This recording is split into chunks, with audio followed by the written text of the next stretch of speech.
side body stretch. Up through center and grab the right wrist.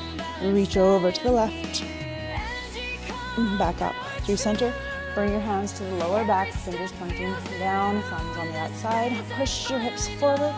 Drop your head back. Keep that as gentle as you want. And we're going to fold forward. As we fold forward, rip the mat apart with your feet to engage through the glutes even more. Inhale, half lift.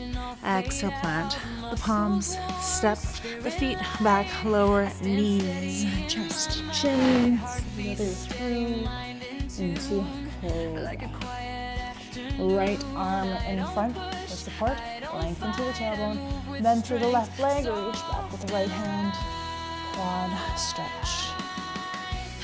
If you can't quite reach the foot, you can use a strap here. Strap, scarf, belt, anything you've got.